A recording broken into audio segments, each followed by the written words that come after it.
Good morning, students. Welcome back.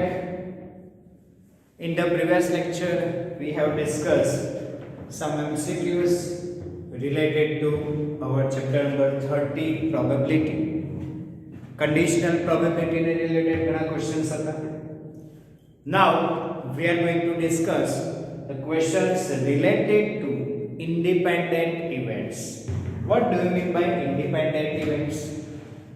The independent events are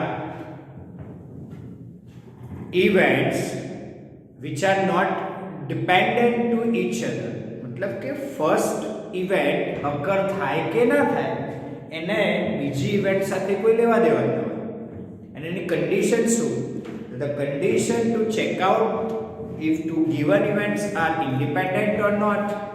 The condition is probability of A intersection B equals to probability of A into probability of B. If this condition will satisfy, then we can say that both the events are independent events. Or we can say that if events A and B are independent events, then the probability of A intersection B is also called as probability of A into probability of B. This is the concept of independent events, and according to this concept, we are going to discuss 3 MCQs which are most important and logical questions are here. અને આવા questions ઘણી બધી વખત JEE GUJCET જેવી એક્ઝામ્સમાં પણ પૂછાતા હોય છે. તો શાંતિથી ક્વેશ્ચનને અન્ડરસ્ટેન્ડ કરો. બધું જ ક્વેશ્ચનમાં જ આપ્યું છે, સોલ્વ પણ ક્વેશ્ચનમાંથી જ કરવાનું હોય છે. નાની એવું કેલ્ક્યુલેશન આવે, વધારે ના આવે. The question is MCQ number 6. A problem in mathematics is given to 3 students. એક મેથ્સનો એક પ્રોબ્લેમ છે, એક ક્વેશ્ચન છે, એક સમ છે, એને 3 સ્ટુડન્ટ્સને આપી દીધું. Whose probability of solving it, અને ત્રણે જે સોલ્વ કરવા બેઠા એમની આ પ્રોબ્લેમ સોલ્વ કરવાની પ્રોબેબિલિટી આપેલી છે 1/3 1/3 1/3. मतलब કે એ ત્રણેય 30% પ્રોબેબિલિટી સાથે ક્વેશ્ચન સોલ્વ કરી શકે. मतलब એમને જો કોઈ 3 ક્વેશ્ચન આપ્યા તો એક સોલ્વ કરી શકે. બરાબર. હવે વાત કરું કે જે ફર્સ્ટ સ્ટુડન્ટ છે એ ફર્સ્ટ સ્ટુડન્ટ્સ પ્રોબ્લેમ સોલ્વ કરવાની પ્રોબેબિલિટી 1/3, સેકન્ડની બી 1/3, as well as the probability of third student to solve the problem is 1/3. હવે ફર્સ્ટ સ્ટુડન્ટે પ્રોબ્લેમ સોલ્વ કર્યો કે ના કર્યો, સેકન્ડ સ્ટુડન્ટને એને કોઈ ઇફેક્ટ જ નથી ને. ફર્સ્ટ સ્ટુડન્ટનો જે કેલ્ક્યુલેશનથી આન્સર આવ્યો એ સોલ્વ થયો કે ના થયો, બરાબર, એને સેકન્ડ સ્ટુડન્ટને લેવા દેવા ખરું કોઈ જ નહીં. બરાબર. એટલે ગમે તે સ્ટુડન્ટ સોલ્વ કરે એ બીજા સ્ટુડન્ટ પર ડિપેન્ડ કરશે નહીં કે પહેલો કરશે તો જ બીજો કરી શકશે, પહેલો નહીં કરે તો બીજો કરી શકશે, એવું કશું જ નથી. બરાબર. ધેટ મીન્સ ત્રણેય સ્ટુડન્ટ્સ ની જે પ્રોબ્લેમ આપવામાં આવ્યો છે પ્રોબ્લેમ સોલ્વ થાય એની જે પ્રોબેબિલિટી હોય છે ને એ આપણે ઇન્ડિપેન્ડન્ટ ઇવેન્ટને કન્સિડર કરીને લખી શકીએ. મતલબ કે ફર્સ્ટ સ્ટુડન્ટથી થાય ના થાય એ સેકન્ડ સ્ટુડન્ટને લેવા દેવાના, ફર્સ્ટ બેને થાય કે ના થાય થર્ડ સ્ટુડન્ટથી થાય બી ખરો ના બી થાય. મતલબ ઇન્ડિપેન્ડન્ટ ઇવેન્ટ આ કેસમાં ના કન્સિડર થાય. ઓકે, ઇન્ડિપેન્ડન્ટ ઇવેન્ટ કન્સિડર કરવાની. આ ત્રણેય કેસમાં ઇન્ડિપેન્ડન્ટ ઇવેન્ટ લાગે, ડિપેન્ડ નથી એકબીજા ઉપર, પેલાથી થાય તો જ થાય એવું નથી. એટલે આ કેસીસમાં ત્રણેયથી પ્રોબ્લેમ જે સોલ્વ થવાનો છે એ ઇન્ડિપેન્ડન્ટ ગણી શકાય. We can take as independent events. માની લો કે event A, that means the problem is solved by first student. બરાબર. આપણે ઇવેન્ટ A કોને લઈશું? તો the problem is solved by first student.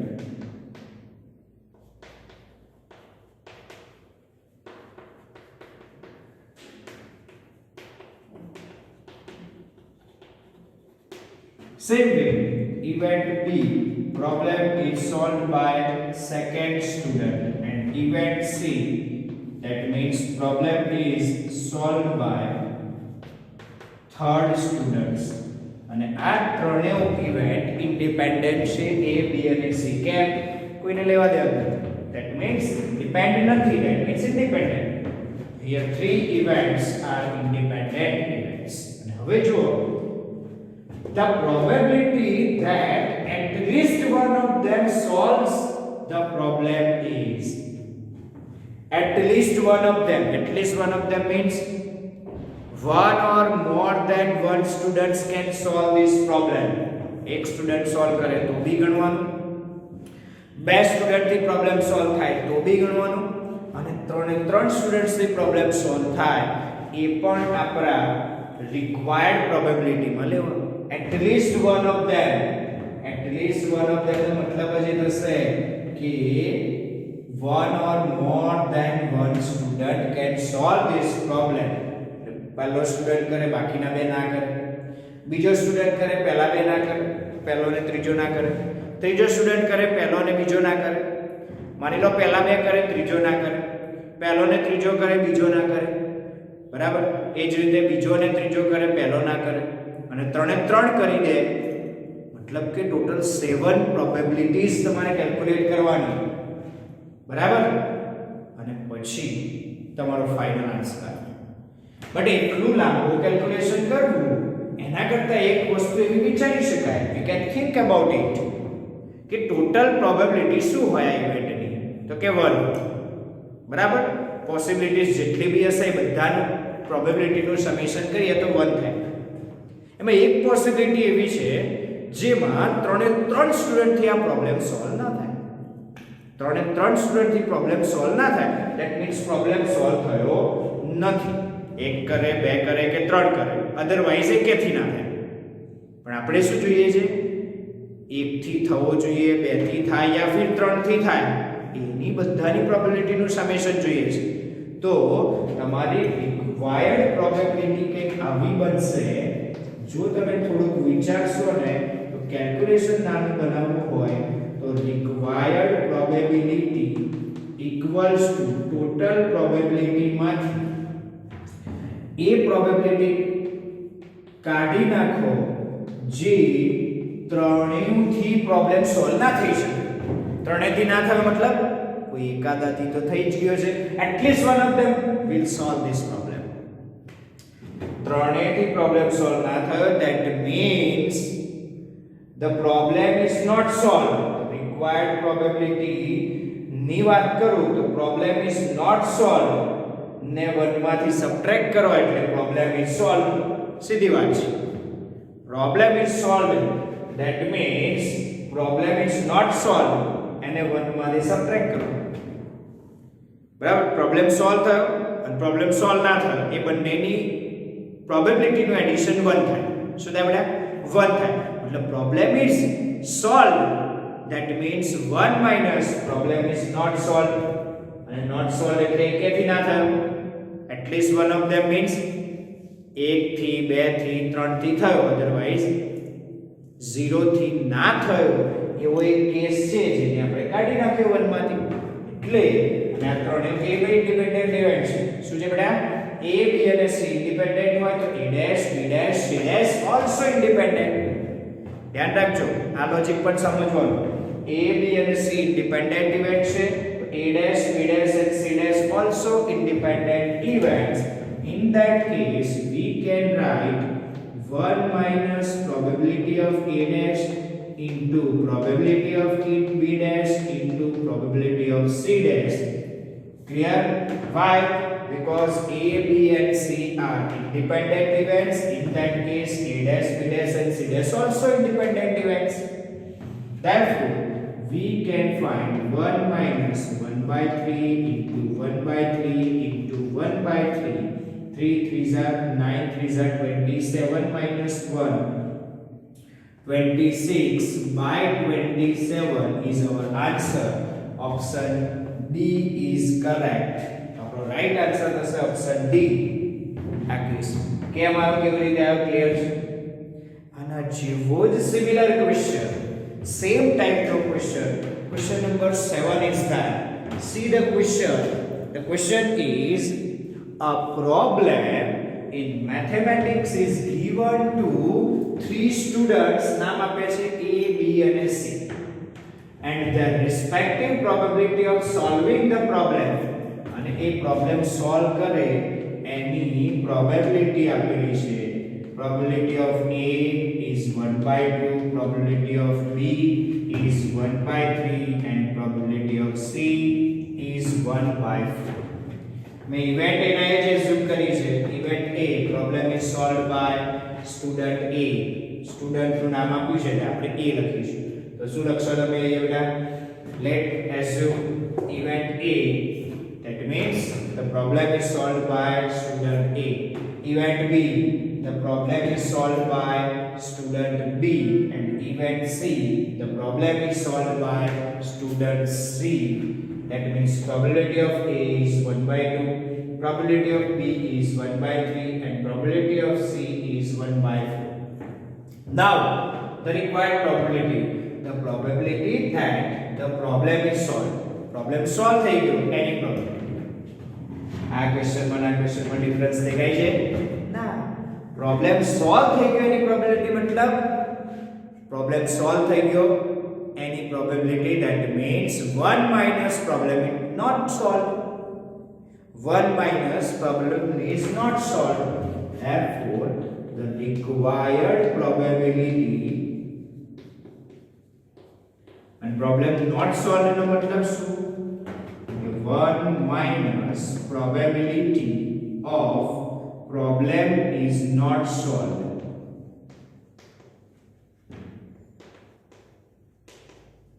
And problem not solved मतलब problem ક્યારે ભી સોલ્વ ના થયો કહેવાય. That means 1 minus 3 સ્ટુડન્ટ થી પ્રોબ્લેમ સોલ્વ ના થયો. કોઈ એકાદાથી બી થઈ જાય, at least one of them will solve, then problem is solved. Problem solve ક્યારે કહેવાય? કોઈ એક કરે, બે કરે કે ત્રણે કરે તો પ્રોબ્લેમ તો સોલ્વ કહેવાય. પ્રોબ્લેમ સોલ્વ ક્યારે ના કહેવાય? તો જ્યારે ત્રણે ત્રણ થી પ્રોબ્લેમ સોલ્વ ના થાય. And in that case we can write the probability of A dash intersection B dash intersection C dash ત્રણે થી એક સાથે પ્રોબ્લેમ સોલ્વ ના થાય. A, B અને C ત્રણે સ્ટુડન્ટ અલગ છે, તેમની પ્રોબ્લેમ સોલ્વ કરવાની કેપેસિટી અલગ અલગ છે. ક્લિયર છે? બરાબર. અને એ બધી ઇવેન્ટ કેવી છે? Independent events. Here A, B and C are independent events. Therefore A dash, B dash and C dash also independent events. જો A, B અને C independent event હોય તો A dash, B dash અને C dash પણ કેવી event છે બેટા? Independent events. Therefore we can write probability of A dash intersection B dash intersection C dash is equals to probability of A dash into probability of B dash into probability of C dash. ચલો probability of A dash, sorry બેટા એક mistake આપણી થઈ ગઈ છે. એક નાની mistake થઈ ગઈ છે. probability of A dash એટલે probability of A ના થાય બેટા. probability of A છે 1/3. આપણે શું જોઈએ? probability of A dash એટલે 2/3 થશે. કેમ? તો કે 1 minus 1/3 that means 2/3. અહીંયા પણ probability of B dash is 2/3. અહીંયા પણ probability of C dash is 2/3. નાની મિસ્ટેક થઈ ગઈ, ઉતાવળમાં લખવાનું નહીં. ચલો 2/3 2/3 2/3 થઈ ગયું. યસ. હવે સબટ્રેક્શન કરી લઈએ તો શું થશે આન્સર? બેટા 27 minus 8. 27 minus 8 मतलब 21. And 21/7 is 7 3s are 9 3s are. તો કેન્સલ થઈ જશે. બરાબર. નીચે ઓપ્શનમાં એવું છે જ. બરાબર. શું આપ્યું છે? હા. 27 minus 8 is 19. 27 minus 8 is 19 થશે બેટા.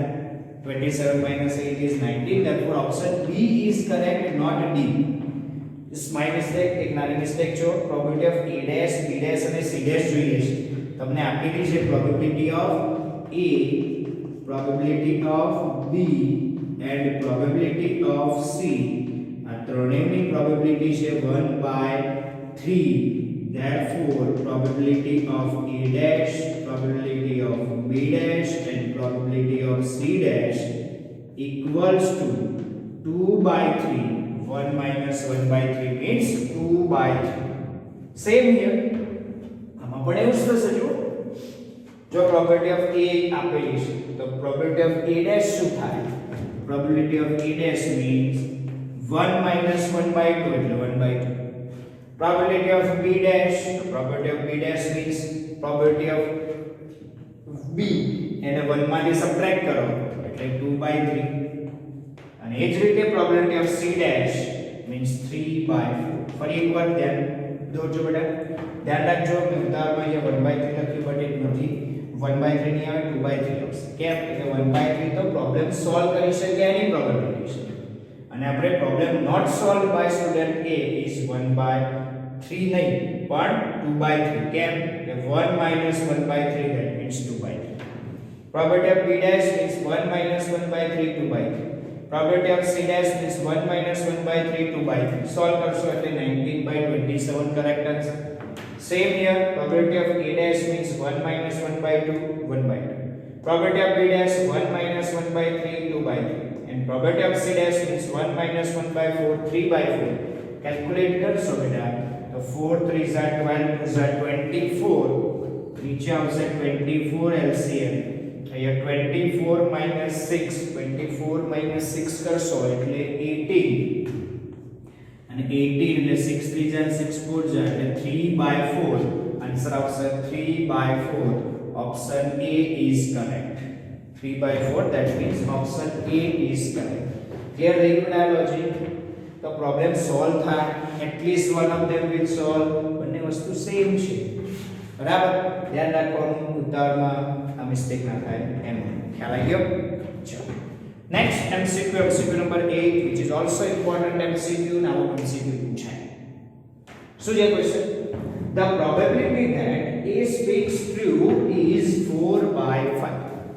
ચલો આપણે ટ્રુ સ્પીક કરે એની માટે ઇવેન્ટ A લઈએ બરાબર અને ફોલ્સ સ્પીક કરે તો બીટ A ડેશ લેવું. ક્લિયર છે? તો event A that means the person A speaks true. Event B, the person B speaks true. The person B speaks true. Now, probabilities are given here. Person A speaks true is probability of A is 4/5. That means person A speaks not true, that means false. False is 1 minus 4/5, that means 1/5. જ્યારે બી આવા question આવે તો ફોલ્સલી find out કરી દેવાનું. Okay next probability of B is given 3/4 અને A false બોલશે speaks false એની probability થાય બેટા 1 minus 3/4 is 1/4. clear? Speaks true any probability, speaks false any probability, speaks true by person B, speaks false by person B. probability ready. આટલું કરી લેવું. આટલું કર્યા પછી ક્વેશ્ચન જોવાનો. what is the probability that they contradict each other? બરાબર શું કહી રહ્યા છે? હવે એવી પ્રોબેબિલિટી જોઈએ છે જેમાં એ બંને એકબીજાને કોન્ટ્રાડિક્ટ કરે. કોન્ટ્રાડિક્ટ મતલબ એક ટ્રુ બોલે તો બીજો ફોલ્સ અને ઊંધું બી થાય. એક ફોલ્સ બોલે તો બીજો ટ્રુ. ક્લિયર છે? when they are asked to speak on an event, એમને કોઈક ઇવેન્ટ વિશે બોલવાનું કહ્યું કે ભાઈ આવું થયું તો સાચું બોલ. તો પેલો એક સાચું બોલશે તો એક ખોટું બોલશે, એક ખોટું બોલશે તો બીજો સાચું બોલશે. ખબર પડે છે? ક્વેશ્ચન સમજાઈ ગયો? તો રિક્વાયર્ડ પ્રોબેબિલિટી શું થઈ ગઈ? therefore required probability मतलब कि पहलो पर्सन जे बोले एना करता ऑपोजिट बोलसे बीजो पर्सन અને બીજો पर्सन ધ્યાન રાખવાનું કે ઊંધું બોલશે એટલું ખ્યાલ રાખવાનું. ચલો પહેલો ટ્રુ બોલે તો બીજો ફોલ્સ અને બીજો ટ્રુ બોલે તો પહેલો ફોલ્સ मतलब कि required probability means probability of a dash intersection b શું કહેવાય a dash intersection b plus probability of a intersection b dash ખોટું સાચું સાચું ખોટું એવું કહેવાય ખબર પડી ખોટું સાચું સાચું ખોટું કોન્ટ્રાડિક્ટ થઈ ગયું ભાઈ ઓકે હવે વાત કરીએ કે a અને b ઇન્ડિપેન્ડન્ટ ઇવેન્ટ્સ યસ પેલો સાચું બોલે ખોટું બોલે એને લેવા દેવા નથી પેલા ખબર પડે છે બંને પોતપોતાની રીતે ઇન્ડિપેન્ડન્ટ છે તો ઇન્ડિપેન્ડન્ટ ઇવેન્ટ્સ થઈ ગઈ જો a અને b ઇન્ડિપેન્ડન્ટ હોય તો a ડેશ અને b પણ ઇન્ડિપેન્ડન્ટ કહેવાય a અને b ડેશ પણ ઇન્ડિપેન્ડન્ટ કહેવાય ક્લિયર છે a અને b ઇન્ડિપેન્ડન્ટ હોય a dash and b also independent a and b dash also independent therefore all the events are independent events here therefore we can write probability of a dash into probability of b plus probability of a into probability of b dash જ્યારે બે આવો question આવે તો આપણે રીતે કામ કરવાનું independent events માં જ ગણાય ત્રણેય ક્વેશ્ચન ઇન્ડિપેન્ડન્ટ ઇવેન્ટ્સ ના હતા તો ઇન્ડિપેન્ડન્ટ ઇવેન્ટ્સ નું લોજિક આ રીતે યુઝ કરીએ and independent events probability of b a dash is given here 1 by 5 into probability of b is given 3 by 4 plus probability of a is given 4 by 5 into probability of b dash is given 1 by 4 take the LCM 5 4s are 20 is the LCM what is the 3 plus 4 7 by 20 is your answer 3 plus 4 7 by 20 is your answer option A is correct આવા question આ રીતે attempt થાય clear થશે બેટા okay તો required probability માં ખાસ ધ્યાન રાખવાનું શું જોઈએ છે આઈડેન્ટિફાઈ કરી બાકી ઇન્ડિપેન્ડન્ટ ઇવેન્ટ્સ નું લોજિક કોન્સેપ્ટ યુઝ કરીને સોલ્વ કરવાનું છે બીજું કશું જ નવું નથી ઓકે તો આજના ત્રણેય MCQ ક્લિયર થઈ ગયા હશે નાની મિસ્ટેક ના થાય ધ્યાન રાખજો બેટા બાકી બધું કેલ્ક્યુલેશન ઈઝી છે પ્રોબ્લેમ સોલ્વ થયો કે આ બંને ક્વેશ્ચન સેમ ટાઈપના છે ખાલી પ્રોબેબિલિટી માં ચેન્જ કર્યો છે ઓકે અને આ ક્વેશ્ચન ટ્રુથ ફોલ્સ વાળા ક્વેશ્ચન્સ આવા હોય છે એમાં તમારે રિક્વાયર્ડ પ્રોબેબિલિટી શું માંગી છે એ જોવાનું બીજું કશું જોવાનું નહીં ઓકે ચલો એટલે સુધી રાખીએ બેટા thank you very much next વિડિયોમાં બીજા નવા ક્વેશ્ચન સારા લોજિક સાથે ફરી મળીશું